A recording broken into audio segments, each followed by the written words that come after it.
una voz borrada, un video restaurado que traicionó la verdad. Y en plena reunión familiar, la grabación se reveló. Ella quiso silenciarme con su edición, pero fue el archivo quien habló por mí. Antes de continuar, suscríbete al canal y cuéntanos desde dónde nos ves en los comentarios. Me llamé, me llamo Estela Ramírez. Tengo 72 años. Y esto fue lo que realmente ocurrió. Las luces del salón parpadeaban sobre la pantalla. El televisor mostraba fragmentos de mi vida. Cumpleaños, meriendas, veranos junto al mar. Todos hablaban, todos reían, todos, menos yo. Mi voz no estaba, ni una palabra, ni una risa. Solo imágenes mudas donde antes cantaba, donde contaba los años de mis nietos y soplaba las velas con ellos. El zumbido del proyector sonaba como una respiración vieja, cansada. La imagen se congeló en mi rostro, sonriente, pero sin sonido. Fue entonces cuando entendí. Mi nuera había editado el video familiar y me había borrado. En el sofá, los demás aplaudían su restauración digital. Ella sonreía, orgullosa de su trabajo audiovisual. Mi hijo, ingenuo, la abrazó. ¡Qué maravilla! Lucía, has dejado todo tan limpio, tan moderno. Yo tragué saliva. Ni limpio ni moderno. Había limpiado mi existencia. ¿Te gustó, suegra?, me preguntó ella, sin mirarme del todo. Sí, respondí, con calma. Muy limpio. Esa noche no dormí. Escuchaba el eco de las voces que sí quedaron, repetidas una y otra vez en mi cabeza, como si la cinta siguiera girando dentro de mí. Recordé mis palabras exactas en aquel cumpleaños. Las familias no se editan, se aceptan como son. Ahora, ese fragmento no existía. Lo había recortado, junto con mi voz. La rabia no vino. Llegó algo más fuerte, la certeza. No haría escándalo, no hablaría. Dejaría que los hechos hablaran por mí. Pasé los días siguientes con una serenidad que ella confundió con resignación. La veía subir los videos al grupo familiar, recibir halagos, responder comentarios. Qué emoción volver a escuchar a papá en los videos, escribió una sobrina. Y yo pensé, sí, escucharlo a él, pero no a mí. Una tarde, mientras ordenaba los álbumes antiguos, encontré una nota escrita por mi marido. Copia de respaldo. Guardar en el cajón del escritorio, junto al folio de la notaría. Me temblaron las manos. Fui directa a su despacho, ese que conservaba igual desde su muerte. Allí, detrás de los certificados y un sobre con sello azul, estaba el disco duro. Polvoriento, olvidado, pero intacto. Lo conecté al ordenador con cuidado. El ventilador del CPU rugió, y ahí estaban, las carpetas originales, con fecha de hace 20 años, mis palabras, mis risas, mi voz. La emoción me cerró la garganta. Reproduje un archivo. Cumpleaños de Diego, 2007. La imagen se abrió con un ruido estático. Luego mi voz llenó la habitación. Sopla fuerte, cariño, que los deseos de verdad se oyen. Lloré, no de tristeza, de justicia. Pasé horas revisando los archivos, restaurando los que estaban corruptos. Me di cuenta de algo más. En varios clips, mi nuera se grababa a sí misma dando instrucciones, cortando planos, practicando tomas para su edición, ya sé, edición moderna. Y todo eso quedaba registrado. El disco guardaba la evidencia de su manipulación. Cuando el reloj marcó la medianoche, encendí una vela. En su luz temblorosa, escribí una nota. Notaría 17, folio RP 2025-1873. Respaldo audiovisual autenticado, conforme al registro de la propiedad. Quería dejar constancia de que esos archivos no eran invención mía. Al día siguiente fui al Ayuntamiento de Sevilla a legalizar una copia de seguridad. El funcionario me miró con curiosidad. ¿Un video familiar? La historia de una familia, sí, pero también una prueba, le respondí. Guardé el documento en una carpeta gris. Luego, con precisión quirúrgica, subí las versiones originales a la nube familiar.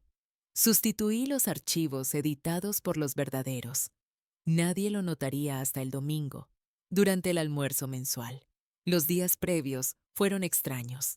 Ella seguía enviándome mensajes amables, recetas, fotos de los nietos, pequeños intentos de recuperar su imagen. Yo respondía con cortesía, sin rencor. Aprendí que la venganza más elegante es la restauración del orden natural. El domingo llegó. Preparé mi tortilla de patatas con cebolla, como siempre. En el comedor todos hablaban del proyector nuevo que mi hijo había comprado. Lucía insistía en que veríamos su versión definitiva del archivo familiar. Yo serví los platos, fingiendo entusiasmo. Te encantará, suegra. Ahora sí todo tiene coherencia, dijo ella, ajustando los cables. ¡Qué alivio! Le sonreí. La coherencia siempre hace falta. Cuando bajaron las luces, la pantalla cobró vida. Pero no era su versión. Era la mía, la original. El sonido irrumpió con claridad. Mi voz abrió la proyección. Cada familia guarda su verdad en pequeños detalles, en voces que a veces se quieren callar. Mi hijo se volvió hacia mí, sorprendido. Ella, inmóvil, parpadeó con desconcierto. Intentó pausar el video, pero el mando no respondía. El proyector seguía, obediente solo a la verdad. Vi mi reflejo en sus ojos. La mujer que ella había intentado borrar. Una madre con voz, con memoria, con testimonio. A cada frase que sonaba, el ambiente cambiaba. Los niños, sin entender del todo, aplaudían las escenas viejas donde bailábamos en la playa. Mi hijo sonreía, emocionado, y ella se desmoronaba en silencio. Cuando terminó, nadie habló, nadie lo necesitaba. El archivo lo había dicho todo. Esa noche, antes de dormir, imprimí una etiqueta y la pegué sobre una pequeña memoria USB. Para resguardar, la verdad no necesita edición. La dejé sobre su mesa, al lado del jarrón donde guarda sus flores artificiales, y me fui a preparar un té, porque la justicia, cuando llega en su forma más pura, no suena como un grito, suena como una voz restaurada. El lunes amaneció con un silencio distinto.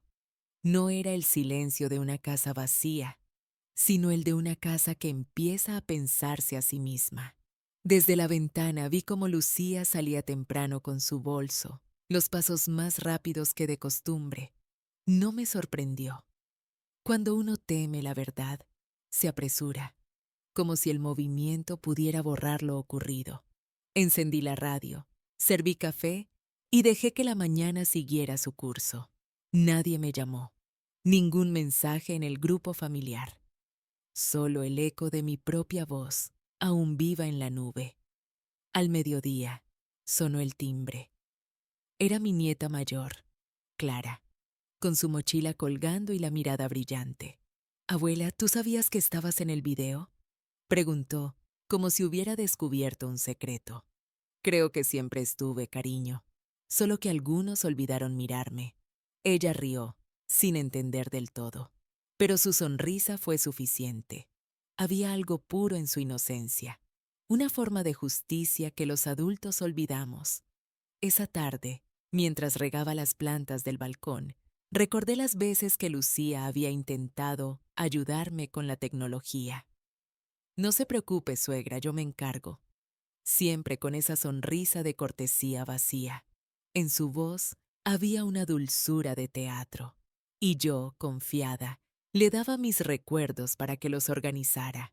No imaginaba que un día intentaría editarme fuera de mi propia historia. Me senté frente al ordenador. El disco duro seguía allí, con su luz azul parpadeando. Decidí revisarlo una vez más, no por sospecha, sino por instinto. Fue entonces cuando hallé una carpeta oculta. Tempe BDE Def. Dentro, archivos con fechas recientes y un documento de texto. Plan de montaje final. Abrí el archivo. Eliminar fragmentos redundantes, voz y estela. Ajustar música. Mejorar narrativa visual. Añadir créditos. Edición y producción. Lucía Vargas. Leí esa línea 3 veces. Cada palabra tenía el peso de una traición doméstica. Una de esas que no rompen platos pero astillan el alma. Ella no solo me había borrado, me había reemplazado. Apagué el monitor y respiré despacio. No quería venganza en el sentido común de la palabra. Quería orden. Quería que cada cosa volviera a su lugar, incluso ella. Esa noche llamé a mi abogado, don Ramiro, un hombre paciente que había llevado la herencia de mi esposo. Necesito registrar algo, le dije. ¿Un documento? Una verdad, en formato digital. Me recibió al día siguiente en su despacho, junto al Juzgado Civil de Sevilla. Su secretaria me ofreció té mientras él revisaba el contenido del disco. Señora Ramírez, ¿sabe usted lo que tiene aquí?, preguntó, sin apartar la vista del monitor. Mi historia, respondí, y pruebas claras de manipulación. Esto puede ser útil si se llegara a una disputa por derechos de autor o por injuria familiar. No quiero pleito, Ramiro. Solo quiero que quede constancia. Firmé un acta de autenticación audiovisual. Quedó archivada bajo el sello oficial. Registro de Propiedad Intelectual. Acta 2025-1327-B. No era un acto de rabia, sino de precaución, como quien guarda una semilla para que la memoria vuelva a florecer. De camino a casa, pasé por el Mercadona. Compré pan, leche y una cajita de galletas para Clara. En la fila, escuché a dos mujeres hablar sobre redes sociales. Una decía, lo importante no es la verdad, es cómo se ve. Me reí en silencio. Qué error más grande. La verdad no necesita verse, solo necesita sobrevivir. Los días siguientes fueron tranquilos, pero debajo de la calma sentía el murmullo de un ajuste invisible. El grupo familiar, antes lleno de mensajes, estaba casi vacío. Hasta que una tarde mi hijo escribió: Mamá, Lucía dice que el video se cambió solo. ¿Tú sabes algo? Miré el mensaje un rato. Luego escribí: quizá los archivos decidieron decir la verdad. A veces la tecnología tiene conciencia. No hubo respuesta. 2 días después, Lucía vino a verme. Llevaba gafas oscuras y un aire de cansancio. Entró sin besarme. Necesito hablar contigo, dijo. Siempre estás en tu derecho, contesté. Se sentó frente a mí, las manos crispadas. No entiendo qué ha pasado. Subí mi versión y apareció otra. Tal vez la versión original. Le respondí, mirando el reloj con calma. No tenía mala intención. Soltó de pronto. Solo quería que el video se viera bonito, que no pareciera tan viejo. ¿Y para eso era necesario eliminar mi voz? No fue personal, Estela. Fue estético. El silencio también tiene estética, Lucía. Pero el tuyo no era silencio. Era censura. Sus ojos se llenaron de lágrimas que no sé si eran sinceras. No quería herirte. Y sin embargo lo hiciste, dije, sin levantar la voz. Pero no te preocupes. Mi voz ya se defendió sola. Se levantó, dio un paso hacia la puerta y entonces le tendí una pequeña carpeta. Aquí tienes una copia de los archivos originales. Incluye la nota legal. ¿Por qué haces esto?, preguntó. Porque el perdón no se edita. Se entrega completo, como una grabación sin cortes. Lucía asintió, con una mezcla de vergüenza y alivio. Salió sin mirar atrás. Esa noche, mientras cenaba sola, volví a reproducir el archivo de Cumpleaños de Diego. Escuché mi voz otra vez, clara, como si el tiempo no hubiera pasado. Me vi a mí misma más joven, rodeada de los míos, sonriendo a una cámara que ahora parecía comprenderme mejor que las personas. Me quedé pensando en algo. La memoria no es un archivo, es un espejo, y quien intenta modificarlo termina viéndose distorsionado. Al día siguiente recibí un sobre certificado. Dentro, una carta firmada por mi hijo. Mamá, Lucía me contó todo. No sé qué decirte. No quiero que esto rompa la familia. Ella está avergonzada. Gracias por no haber hecho público nada. Eres más fuerte de lo que imaginamos. Guardé la carta entre mis papeles más valiosos. No por lo que decía, sino por lo que no decía. Porque entre esas líneas había reconocimiento. Y a veces la justicia más profunda no se firma en tribunales, sino en gestos silenciosos. Los días se volvieron livianos. Volví a grabar pequeños videos con mis nietos enseñándoles a cocinar, a cuidar las plantas. Les mostré cómo guardar una copia de seguridad, por si algún día el olvido volvía a intentar colarse. Clara me dijo una tarde, Abuela, cuando hablas, el video se siente más vivo, porque las voces dan alma, cariño, y el alma no se puede cortar con tijeras digitales. En el fondo, supe que esa era mi verdadera victoria. No el acto público, no la vergüenza ajena, sino haber devuelto a los míos la conciencia de que cada recuerdo merece respeto. Esa noche, antes de apagar la lámpara, anoté en mi cuaderno: no hay que gritar para ser escuchada, solo hay que permanecer completa, incluso cuando intenten recortarte. Luego apagué la luz. En el silencio del dormitorio, me pareció oír el clic distante de una cámara vieja, guardada en algún rincón del armario. Tal vez aún grababa, sin saberlo, la escena final de una venganza que solo necesitó una cosa: preservar la verdad. El jueves amaneció con olor a tierra mojada. Llovió toda la noche, y el aire tenía esa calma húmeda que deja el perdón cuando empieza a asentarse. Encendí el ordenador para revisar los correos, pero lo que encontré no fue rutina. Un mensaje de la propia Lucía, con asunto sobre los derechos del video. Por un momento pensé que quería disculparse de nuevo, pero al abrirlo, la frialdad de sus palabras me atravesó. Estela, necesito que retires mi nombre de la descripción del archivo compartido. No autorizo que se utilice mi imagen ni mi voz en las versiones originales que has subido. Si no lo haces, consultaré mis opciones legales. Sonreí, no de burla, sino de una serenidad antigua. Había aprendido que la defensa más firme es la documentación. Abrí la carpeta donde guardaba las copias de seguridad y verifiqué cada archivo.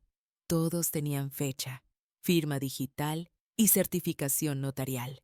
No eran solo videos familiares, eran testigos de una época, con respaldo oficial.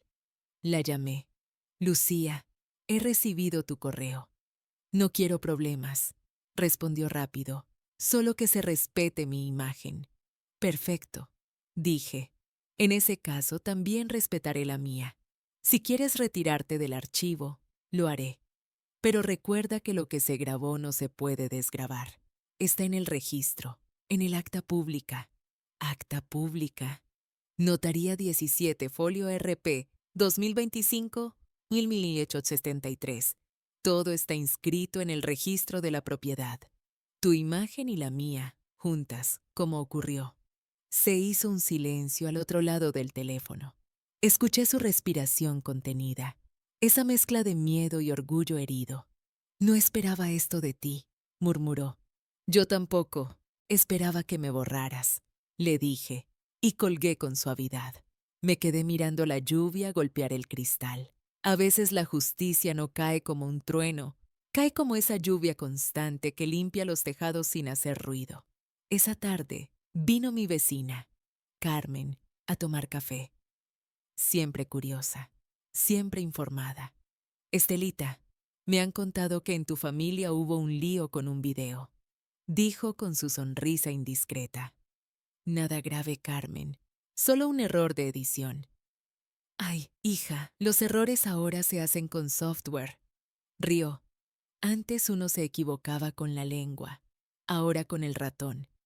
Su humor me arrancó una carcajada, pero en el fondo entendí su comentario. Los errores digitales son los nuevos pecados morales. Nadie los ve, pero todos los sienten. Al caer la tarde, recibí otra llamada. Esta vez era mi hijo, Diego. Mamá, Lucía está muy nerviosa. Dice que podrías denunciarla. ¿Y tú qué crees que voy a hacer? Pregunté. No lo sé. Te conozco, y eso me preocupa más que si fueras una persona impulsiva. No la voy a denunciar, hijo, pero necesito que entienda algo. Los recuerdos no son suyos, son de todos. Hubo un silencio largo, cargado de respeto. Te admiro, mamá, dijo al fin. No sé si podría tener tu calma. La calma es lo que queda cuando ya lo perdiste todo alguna vez, respondí. Esa noche abrí una vieja caja de metal donde guardaba cintas VHS. Entre ellas encontré una con una etiqueta escrita por mi marido. Viaje a Granada, 1998. La coloqué en el reproductor y la pantalla chispeó. Allí estábamos todos, más jóvenes, más ingenuos, más vivos.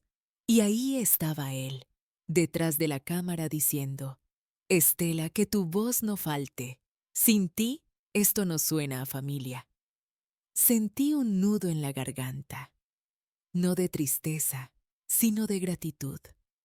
Él me había dejado la defensa sin saberlo. Al día siguiente, llevé la cinta a digitalizar a una tienda de electrónica.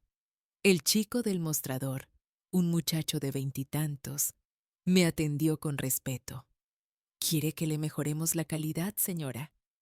No, quiero que se oiga el ruido del tiempo, respondí. Esperé una hora. Cuando terminó, me entregó una memoria con los archivos restaurados. En el fondo del local, un televisor mostraba las pruebas. La imagen temblaba, pero mi voz sonaba clara, nítida, como recién grabada. De regreso a casa, pasé por el archivo municipal. Pedí registrar la copia en el sistema de preservación familiar. La funcionaria, amable, me dijo, pocas personas hacen esto, señora. Las familias olvidan que su historia también es patrimonio. Le contesté.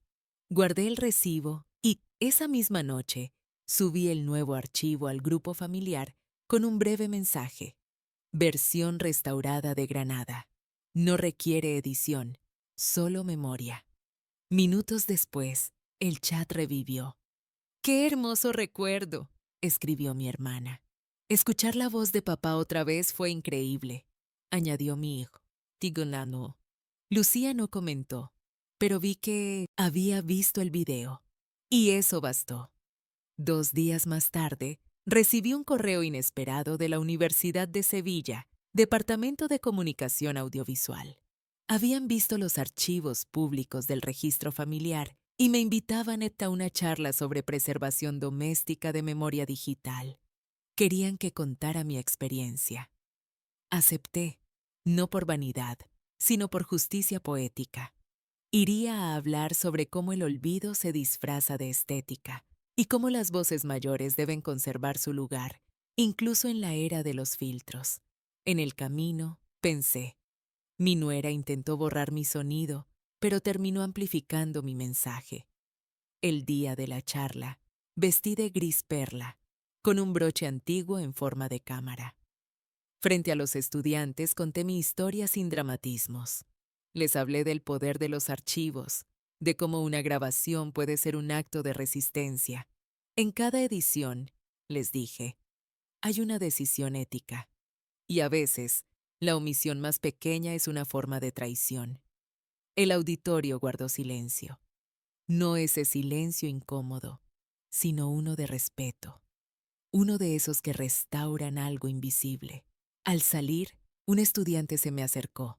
Señora Estela, ¿cree que las imágenes pueden mentir? Las imágenes no mienten, hijo, pero quienes las manipulan Sí, esa noche, al volver a casa, encontré un sobre en el buzón, sin remitente. Dentro, una nota escrita con la letra temblorosa de Lucía. Gracias por no exponerme. He borrado mis copias.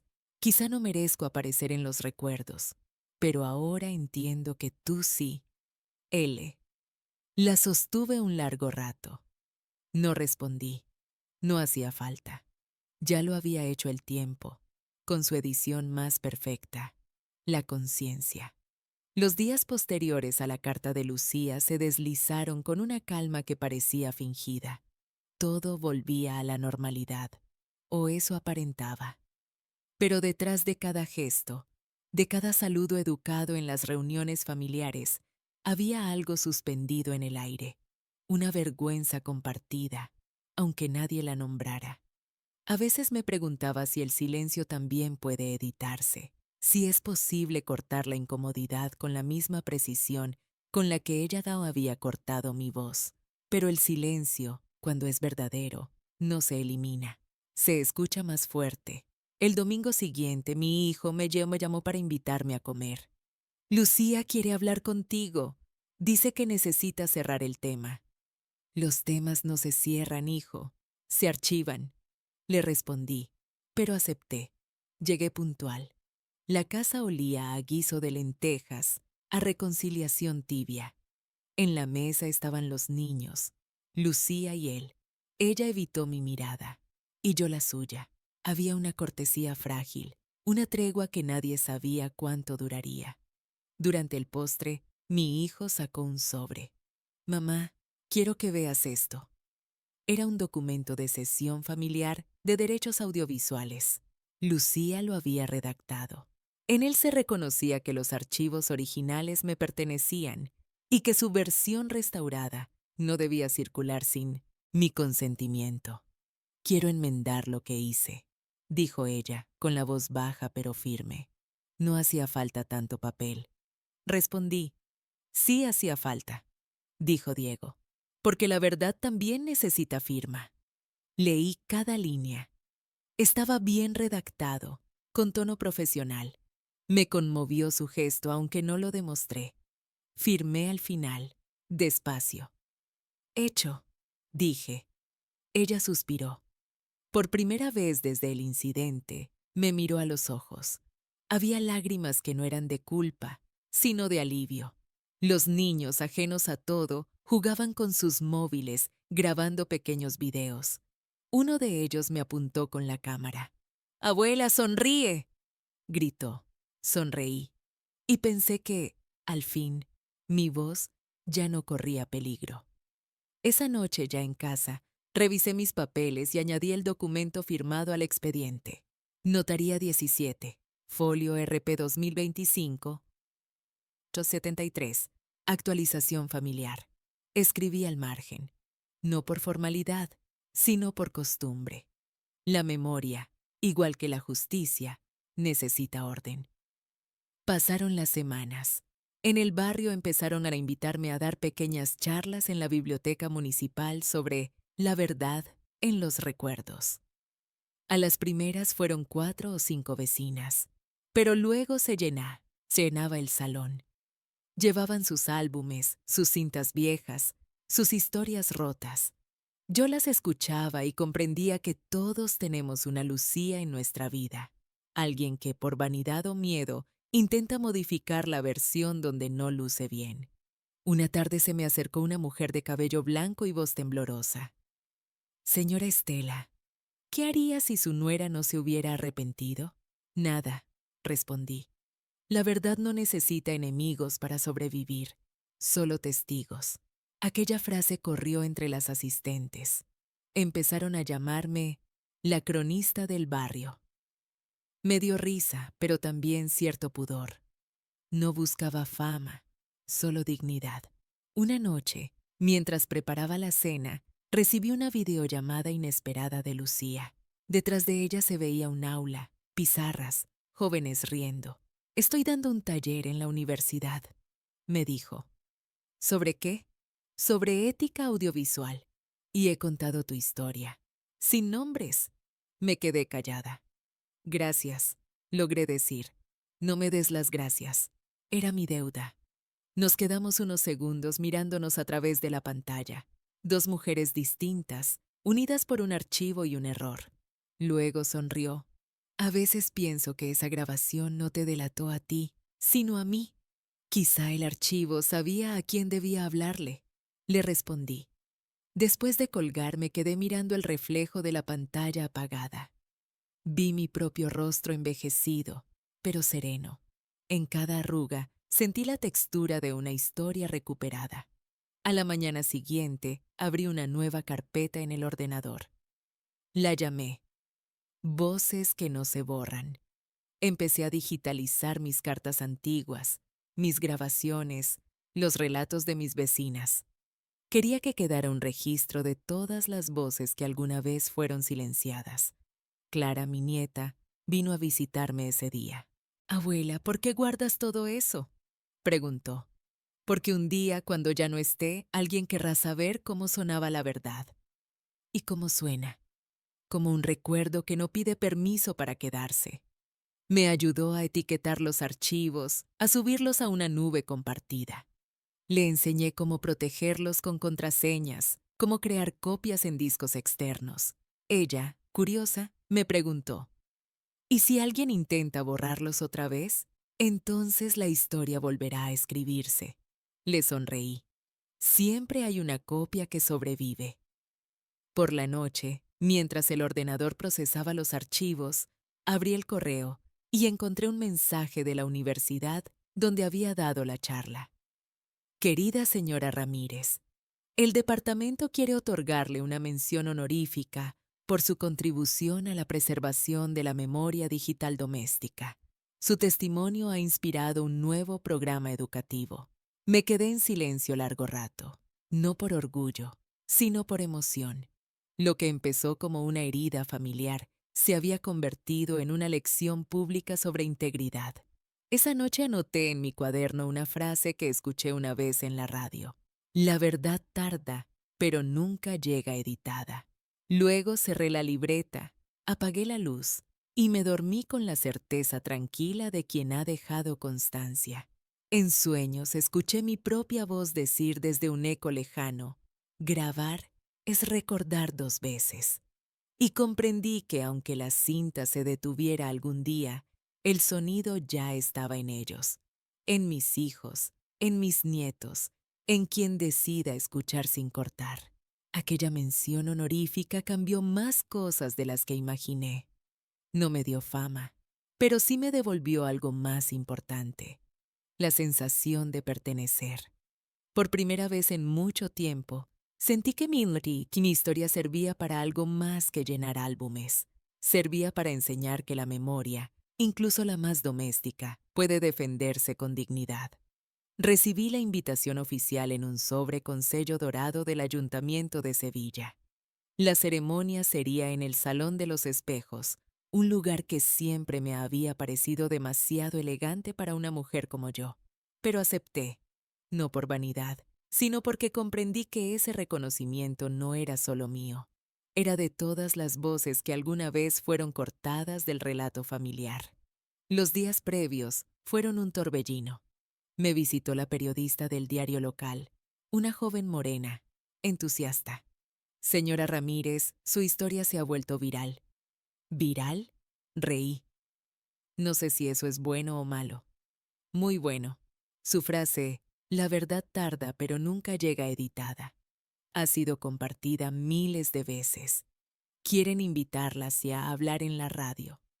La radio, susurré. Qué ironía. Donde la voz nunca se ve, pero siempre se oye. Acepté también la entrevista. No tenía miedo de hablar, porque había aprendido a usar la calma como volumen.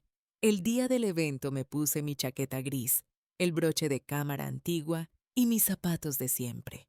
Clara insistió en acompañarme. Abuela, hoy van a grabarte. Que graben, le dije. Que esta vez quede todo completo. Al entrar al Salón de los Espejos, sentí que el tiempo se doblaba. Las luces doradas, los cristales, el murmullo de los invitados. Al fondo, una pantalla mostraba fragmentos del archivo familiar restaurado. Mi voz narrando un cumpleaños, mis nietos riendo, la brisa del mar en Cádiz, la verdad proyectada como arte. Cuando pronunciaron mi nombre, el aplauso me sorprendió, no por su fuerza, sino por su ternura. Subí al estrado despacio. No traigo discurso, dije, solo una reflexión. Editar la vida de otro es una forma de arrogancia. Escucharla, una forma de amor. El público guardó silencio. Vi a Lucía entre los asistentes. No se escondía. Sonreía, con los ojos húmedos. Aquel gesto fue suficiente. No necesitábamos más disculpas. Había comprendido. Al final de la ceremonia, una mujer del Archivo Histórico Provincial se me acercó. Señora Estela, su historia ha inspirado un nuevo proyecto de digitalización de memorias orales. Nos gustaría incluir sus grabaciones originales. ¿Con mi voz y todo? Pregunté. Sobre todo con su voz. Acordamos reunirnos la semana siguiente para firmar la sesión. Me pareció un cierre justo, que los archivos nacidos de un intento de borrado acabaran protegidos por el Estado. Esa noche cené en silencio. Puse una vela junto al salafoto de mi marido. ¿Ves, Antonio? Tus copias de seguridad salvaron algo más que videos. La llama parpadeó como si respondiera. Los días siguientes fueron extrañamente ligeros. Lucía volvió a escribir, esta vez con sinceridad. He decidido dar clases sobre edición ética y quiero usar nuestro caso como ejemplo, si me das permiso. Le respondí solo con una palabra, concedido. No porque quisiera revivir el pasado, sino porque entendí que el perdón, cuando se documenta, deja de ser una herida y se convierte en legado. Un sábado cualquiera, Clara me pidió grabar una entrevista para su clase de historia. Tienes que contar cómo empezó todo, dijo, ajustando la cámara del móvil. ¿Otra vez? Sí, pero esta vez yo seré quien guarde el archivo. Accedí. Me senté frente a la ventana, con la luz entrando por un costado. Ella apretó el botón rojo. ¿Lista, abuela? Siempre. Hablé sin guión. Conté cómo el olvido se disfraza de mejora, cómo la estética puede ser un arma. Hablé de la paciencia, de los documentos, de la justicia tranquila. Cuando terminé, Clara sonrió. Te salió perfecto. Nada sale perfecto, cariño. Pero cuando uno dice la verdad, al menos suena limpio. Días después, la profesora de Clara me escribió para pedir permiso para usar la grabación en una exposición escolar titulada Voces que resisten. Acepté, emocionada. Fui al evento acompañada de mis nietos. Había grabaciones de abuelos, tías, bisabuelos, gente que había guardado cintas, cartas, notas, una memoria colectiva reconstruida con respeto. Mientras veía los videos, pensé que quizá mi pequeña historia ya no me pertenecía. Era parte de algo mayor, un recordatorio de que el tiempo siempre guarda respaldo. Esa noche, de regreso a casa, el cielo tenía un color metálico. Sentí el impulso de abrir el ordenador y revisar, una vez más, la carpeta original.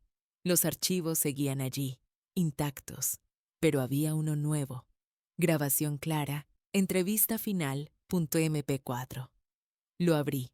Mi nieta había editado el video, no para cambiarlo, sino para incluir algo más. Mi risa al final. La imagen se congelaba en mi rostro y aparecían sus palabras en pantalla, para que nunca más una voz se pierda en el ruido. Lloré, no de tristeza, sino de gratitud profunda.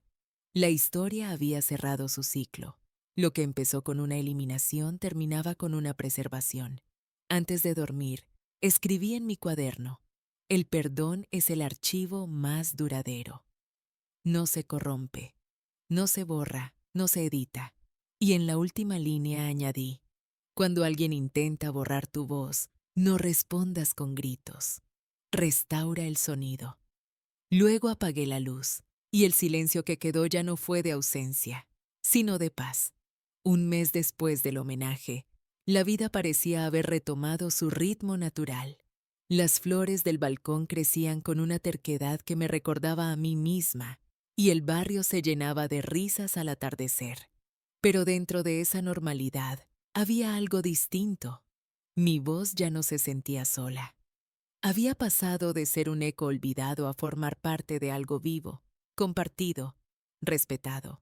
Una mañana recibí una llamada del Archivo Histórico Provincial. Señora Ramírez, los técnicos revisaron su material. Hay algo que debería venir a ver. ¿Algo malo? Pregunté. No, al contrario. Algo curioso. Fui al edificio blanco de la avenida de Menéndez Pelayo. Me recibió una mujer joven con guantes de algodón y una sonrisa cómplice. Durante la digitalización, encontramos un fragmento que no estaba en su copia doméstica, dijo mientras abría una carpeta en el ordenador. Mire, en la pantalla apareció una imagen borrosa. Era mi esposo, Antonio, grabando. Pero luego, una voz, la suya, decía algo que nunca había escuchado antes. Si algún día alguien intenta callarte, Estela, recuerda que guardé una copia solo para ti. El aire se me escapó del pecho. Sentí una mezcla de sorpresa y ternura tan profunda que tuve que sentarme. ¿De qué año es esto? Pregunté. 1998. Está en la cinta de Granada. Probablemente se grabó sin que usted lo supiera. Siempre decía que la memoria había que protegerla, murmuré. Pues lo hizo muy bien, dijo ella, sonriendo. Su marido fue un visionario. Salí del archivo con los ojos húmedos. Caminé despacio por la calle, dejando que el sol de marzo me templara el rostro. En cada paso sentía que Antonio seguía cuidando mis palabras desde algún rincón invisible. Él había sido mi primer respaldo. Aquella noche puse el video en casa. Lo vi una y otra vez. En una de las pausas me descubrí hablando sola. Gracias, Antonio. Ahora lo entiendo todo.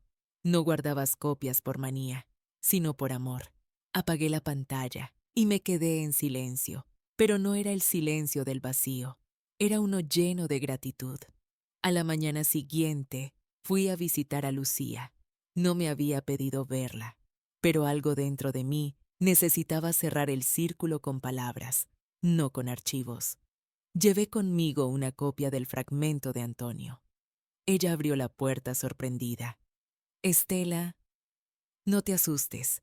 No vengo a reclamar nada. Pasa, por favor.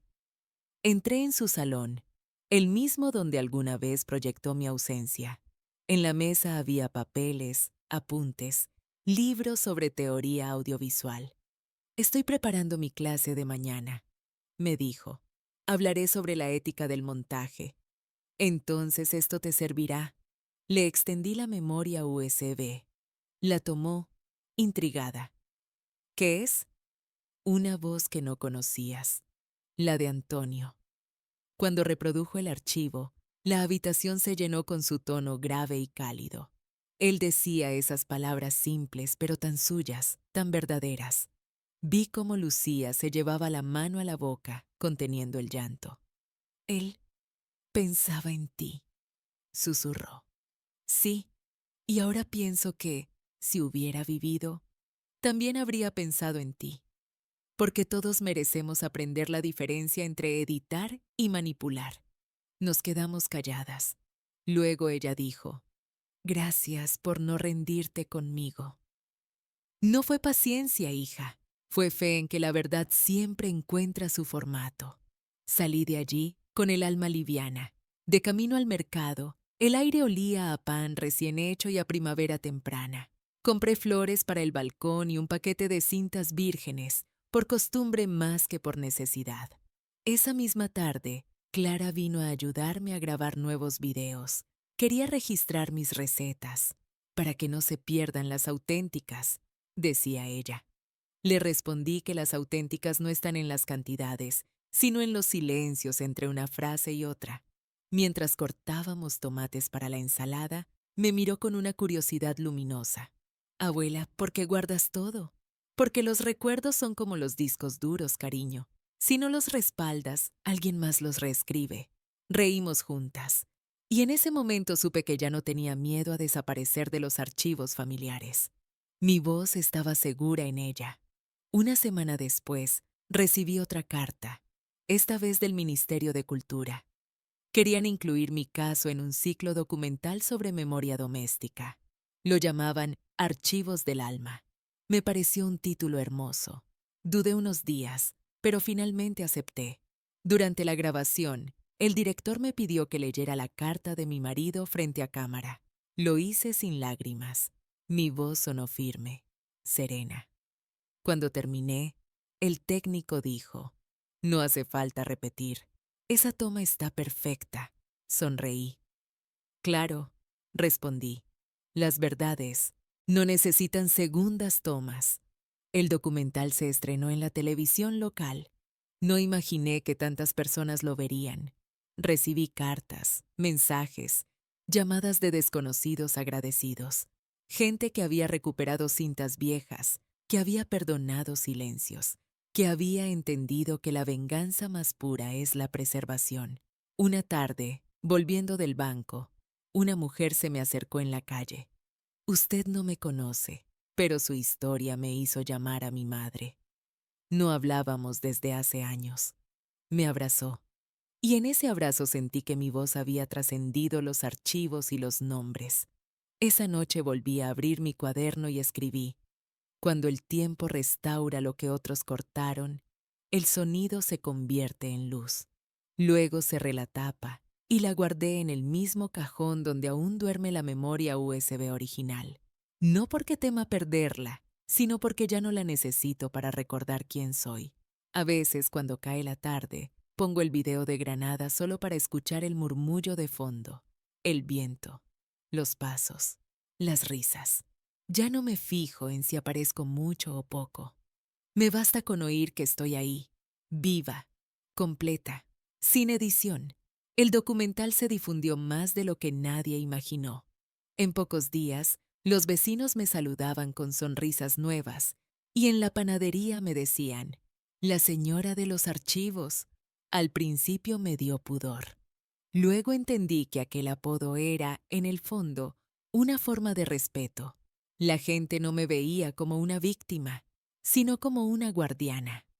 Un lunes recibí una carta del Ayuntamiento de Cádiz, donde mi marido había nacido. Decía, nos gustaría conservar una copia de sus grabaciones familiares en el archivo municipal, como parte del programa de memoria local. Las voces cotidianas también cuentan la historia de un país. Sonreí. ¡Qué ironía!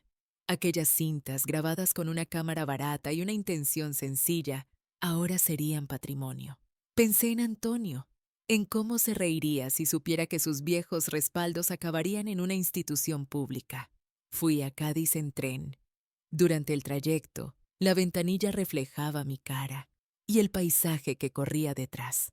Pensé que la vida era eso, una cinta que no se detiene, que no pide permiso para grabar lo que importa. En el archivo me recibió un funcionario amable, de bigote fino y voz pausada. Sus grabaciones son un testimonio raro, señora Ramírez. Muestran la verdad sin adornos. Eso es porque nunca supe usar bien el zoom, bromeé, y quizá por eso se sienten tan vivas. Firmé los documentos. Cada hoja tenía el sello azul con mi nombre. Por primera vez mi voz tenía folio y registro. Archivo Histórico de Cádiz, Legajo 2025-452. Colección Estela Ramírez. De regreso a Sevilla, me detuve en un café frente al puerto. El aire olía a sal y a madera vieja. Saqué mi libreta y escribí. Las voces, como las mareas, siempre regresan a su orilla. Esa frase se quedó flotando en mi cabeza durante días. Al llegar a casa, encontré un mensaje de Lucía en el contestador. Estela, me ofrecieron participar contigo en una charla en la universidad. Dicen que sería valioso mostrar las dos versiones, la que borra y la que restaura. ¿Vendrías? Tardé un rato en decidir. Acepté, pero con una condición, que Clara también estuviera. Quería que aprendiera, desde cerca, que la verdad no necesita bandos. El día del evento, el auditorio estaba lleno. Estudiantes, prosescae, profesores, periodistas. En la pantalla se proyectaban fragmentos de mis videos, intercalados con testimonios de Lucía. Ella sí, tal día, hablaba con una honestidad que me sorprendió. Cuando edité aquel video, dijo, pensé que estaba mejorando la historia. En realidad, la estaba amputando. Hoy enseño a mis alumnos que cada corte deja una cicatriz. Cuando fue mi turno, caminé hasta el micrófono. Sentí el peso suave de mis años y con él una claridad absoluta. La venganza, dije despacio, no siempre consiste en devolver daño. A veces, la verdadera venganza es dejar constancia, porque el tiempo tiene mejor memoria que nosotros. El público aplaudió. Vi a Clara en la primera fila, grabando con su móvil. Pensé que, por fin, la grabación estaba en buenas manos.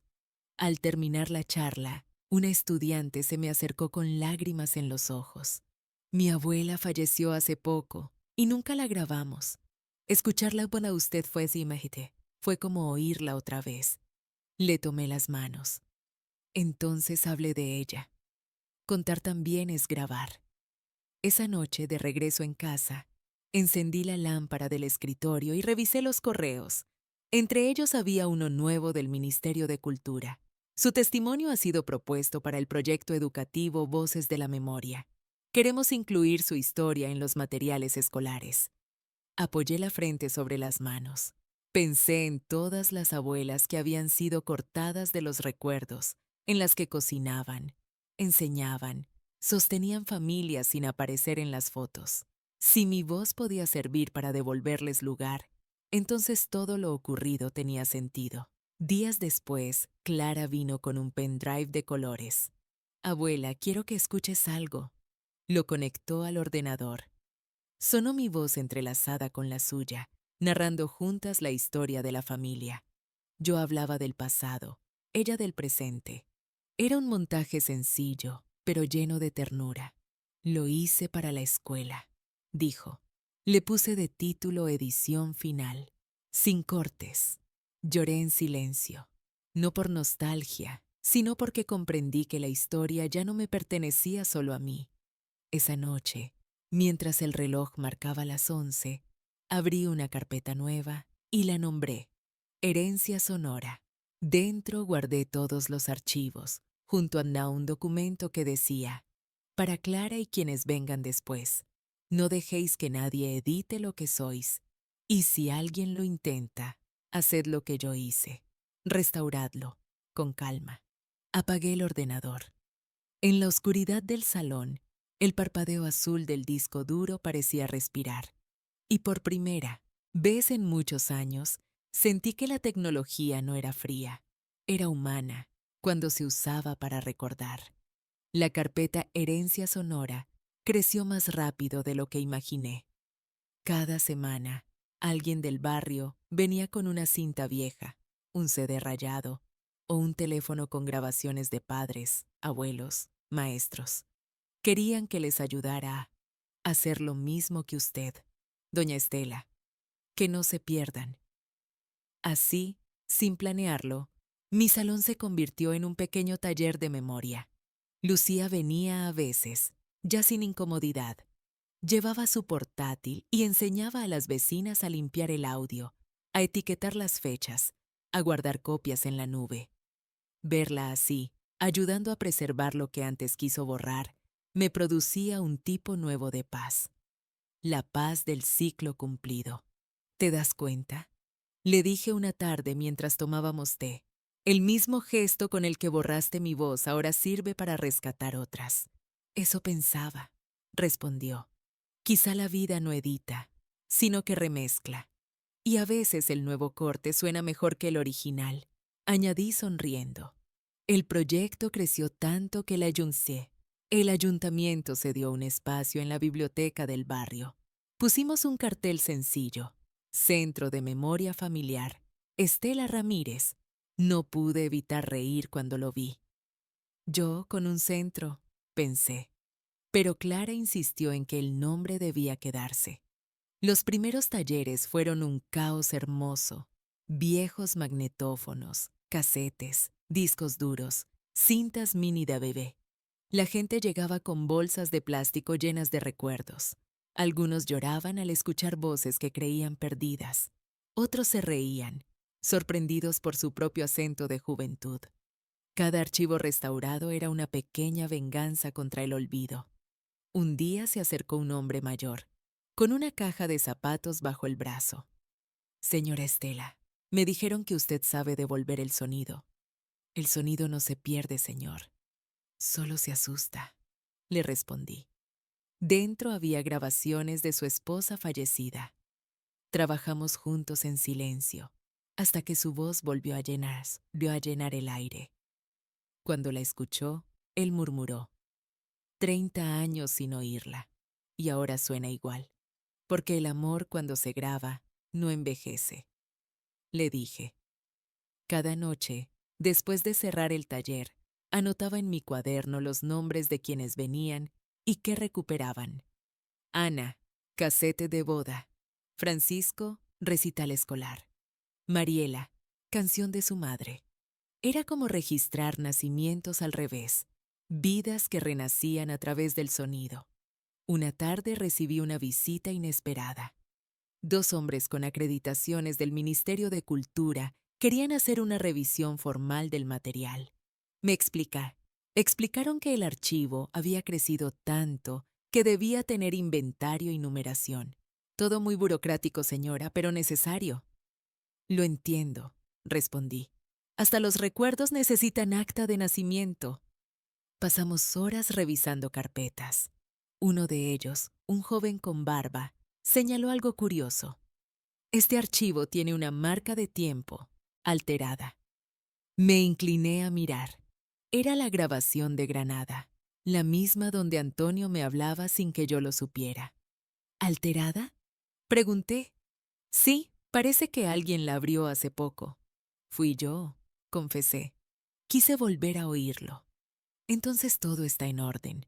Solo le aviso porque a veces los archivos cambian metadatos al reproducirse. Asentí. Pero sus palabras me hicieron pensar. Los archivos también registran cuando los miramos, cuando los tocamos, como si la memoria supiera defenderse sola. Días después, me llegó una invitación para hablar en un congreso internacional en Buenos Aires sobre verdad y archivo en la era digital. No supe si reír o llorar. Antonio siempre soñó con viajar allí, pero nunca pudimos. Ahora, de algún modo, nuestros archivos viajarían en su lugar. Lucía me ayudó a preparar la presentación. No quiero que suene académico, le dije. Quiero que suene humano. Entonces empieza con tu voz, no con tus diapositivas. Buena lección. ¿De quién la aprendiste? De ti, respondió, y nos reímos. El día del vuelo, Clara me acompañó al aeropuerto. Me abrazó fuerte. Abuela, prométeme que grabarás todo. Por supuesto, pero esta vez dejaré que el sonido sea ambiente. Quiero que la ciudad te hable sola. El congreso fue más emotivo de lo que imaginé. En una sala llena de expertos, yo solo conté una historia sencilla. Cómo un intento de borrado terminó fundando un archivo. Al final un profesor me dijo: su caso demuestra que la justicia puede expresarse en formato .mp4. Le sonreí. Y también en formato corazón, respondí. De regreso a España, el avión sobrevolaba el Atlántico bajo un cielo de cobre. Cerré los ojos y escuché el murmullo del motor como si fuera una cinta infinita. Pensé que el sonido del viaje era el eco de todas las voces que ya no podían hablar por sí mismas. Cuando aterrizamos, recibí un mensaje de Clara. Abuela, todos en clase vieron tu charla. Dijeron que ahora entienden por qué grabar también puede ser justicia. Sonreí. Y en ese instante comprendí que mi historia ya no era una venganza, sino una herencia moral. Había pasado de un archivo a una conciencia. Aquella noche, De vuelta en casa, abrí mi cuaderno y escribí: no existen voces perdidas, solo voces esperando a que alguien las restaure. Después apagué la lámpara, dejando que el murmullo de los discos duros llenara la habitación como un coro tranquilo. En ese sonido encontré mi consuelo final. Mi voz ya pertenecía al tiempo, y el tiempo, por fin, había aprendido a escuchar. El regreso de Buenos Aires trajo consigo una sensación de cierre, como si el viaje hubiera sellado algo invisible en mi interior. Durante años, había temido desaparecer de la historia familiar, pero ahora comprendía que mi voz, multiplicada en discos, charlas y corazones, ya era irrecuperable incluso para el olvido. Las semanas siguientes fueron tranquilas. En Nanteltla, centro de memoria, las vecinas continuaban trayendo sus cintas y Lucía organizaba grupos de jóvenes voluntarios. Verla allí, tan paciente con los mayores, era como mirar una versión corregida del pasado, una edición reconciliada. ¿Sabes?, me dijo una tarde mientras etiquetaba carpetas. Cuando corté tu voz, creí que borraba ruido. En realidad estaba eliminando el alma de la historia.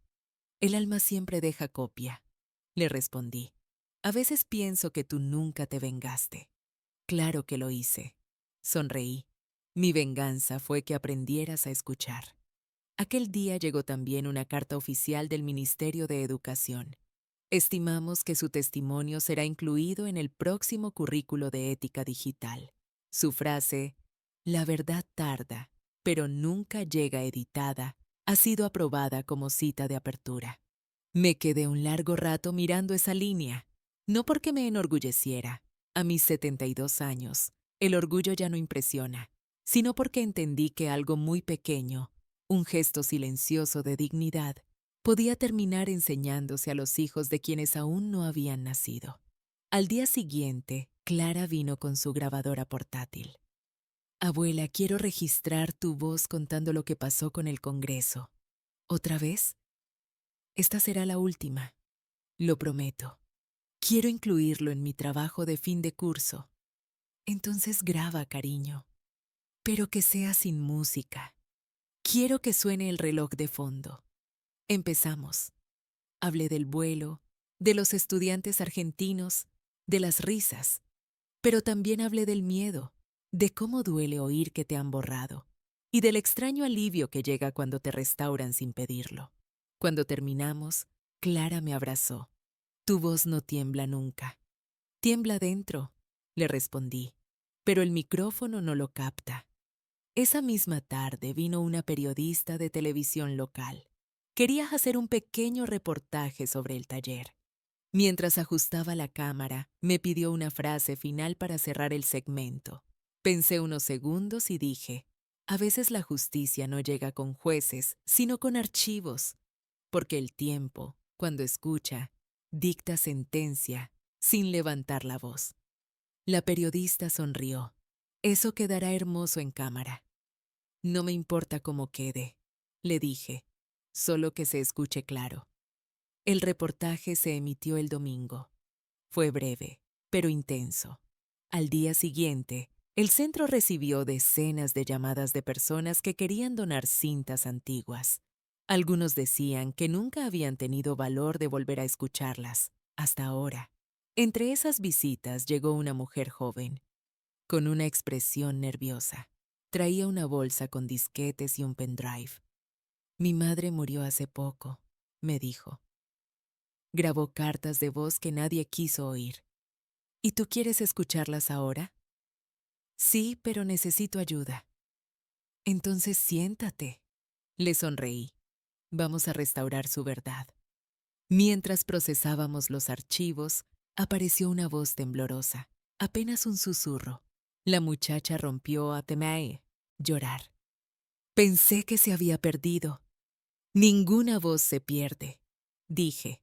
Solo espera su turno para regresar. Esa noche, al cerrar el centro, encendí la vieja pantalla y reproduje uno de mis archivos más antiguos. el del cumpleaños de Diego, aquel que empezó todo. Esta vez lo vi distinto, no como una prueba, sino como una bendición.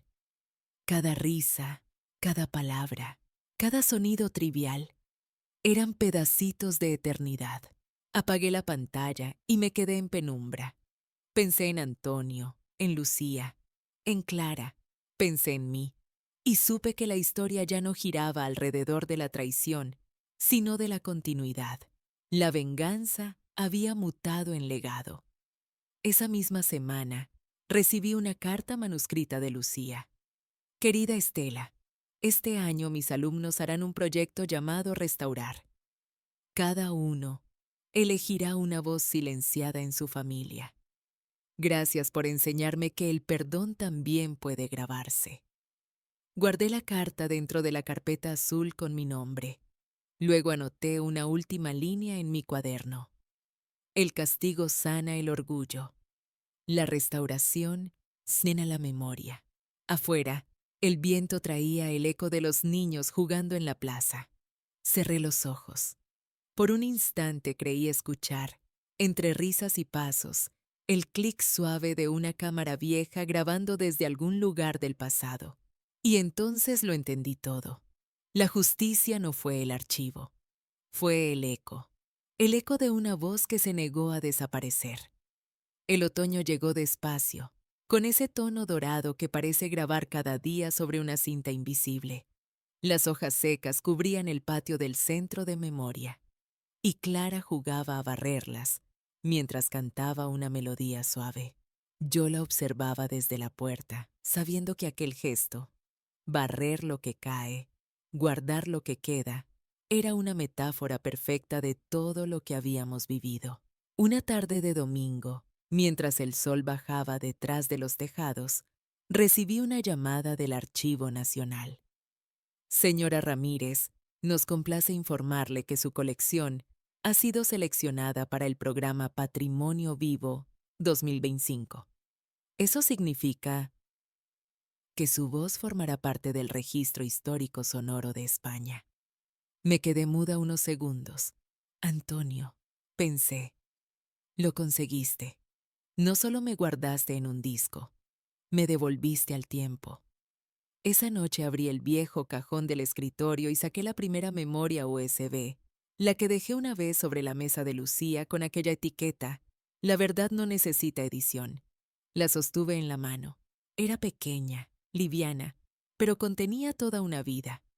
La conecté al ordenador y vi las carpetas ordenadas por año, por lugar, por nombre. En una de ellas centellasqué en un archivo nuevo. Mensaje Clara 2025. Lo abrí. Hola, abuela. Si estás escuchando esto es porque quise dejarte un regalo. He hecho una copia de todos tus archivos y los subí a un servidor público. No quería que dependieran de un solo disco. Ahora cualquiera podrá escucharte y aprender cómo se defiende la verdad. Me reí en voz baja. Así que me hiciste lo mismo que yo hice con Lucía, murmuré. Restauración generacional. Miré alrededor del salón. Cada rincón guardaba un pedazo de historia. Las cintas antiguas, las fotos digitalizadas, las notas manuscritas. Me di cuenta de que ya no quedaba espacio para más cosas, pero sí para más voces. Y eso bastaba. Días después, el ayuntamiento organizó un acto pequeño para celebrar la inclusión del archivo en el patrimonio nacional. Vinieron mis vecinos, los voluntarios, Lucía y mi hijo Diego. Nadie habló de viejos conflictos. Solo se escucharon risas, música y una proyección de fragmentos. En la pantalla, mi voz decía: cada familia guarda su verdad en pequeños detalles, en voces que a veces se quieren callar. Y luego, el sonido del mar. La misma ola de la grabación de Granada. El público aplaudió, pero yo no podía apartar los ojos de la imagen. Sentí que Antonio y yo seguíamos grabando, solo que ahora desde diferentes planos del mismo recuerdo. Lucía se acercó al final del evento. Te prometo algo, Estela. Nunca más editaré un recuerdo sin pedirle permiso al tiempo. El tiempo no responde, Lucía. Solo observa. Y si lo respetas, te devuelve la paz. Nos abrazamos. Fue un abrazo largo, sin culpa, sin rencor. Habíamos pasado del corte al empalme, del silencio al eco. Esa noche, ya sola, me preparé un té y encendí la grabadora una vez más. Última entrada, dije. Hoy cierro mi archivo. No porque se acabe la historia, sino porque todo está dicho. Si alguien escucha esto en el futuro, quiero que sepa que la verdad no necesita ruido, solo paciencia. Apagué el micrófono, guardé el dispositivo y salí al balcón. El aire era frío, pero limpio. Desde la calle se oía una guitarra, un niño riendo, un coche que pasaba. Todo mezclado, imperfecto, hermosamente real. Miré el cielo y hablé en voz baja, por si Antonio seguía grabando desde alguna parte. Ya está, amor. Ya nadie podrá borrar mi voz. Al día siguiente, llevé la memoria USB original al registro de la propiedad intelectual. La empleada sonrió al ver el nombre en el formulario. Estela Ramírez, la del documental, ¿verdad? Sí, pero ahora solo soy una mujer que quiere archivar silencio. ¿Silencio? Sí, el silencio después de la justicia. Firmé. El sello cayó sobre el papel con un golpe seco, definitivo. Me pareció oírlo como un punto final. De regreso a casa, Clara me esperaba con un pastel recién hecho. ¿Y ahora qué vas a hacer, abuela?, preguntó. Nada, respondí. Escuchar. A veces, cuando uno ya ha hablado suficiente, lo más sabio es guardar espacio para las voces nuevas. Nos sentamos a comer. Ella grabó unos segundos con su móvil. Para el archivo, dijo. Por supuesto, sonreí. Que no se pierda ni una miga de verdad. Esa noche, antes de dormir, escribí mi última nota en el cuaderno. Las voces no mueren, solo cambian de dispositivo. Apagué la lámpara en la oscuridad. El parpadeo azul del disco duro iluminó suavemente la habitación, como un corazón que aún late en el silencio. Y comprendí que la venganza había terminado hacía mucho. Lo que quedaba ahora era lo esencial, la permanencia, porque cuando alguien intenta borrar tu voz y tú respondes restaurándola, el mundo entero escucha, aunque sea en diferido, el sonido más puro que existe, el de la verdad volviendo a ocupar su lugar. Si te gustó esta historia, dale like, suscríbete al canal y comparte tu opinión en los comentarios.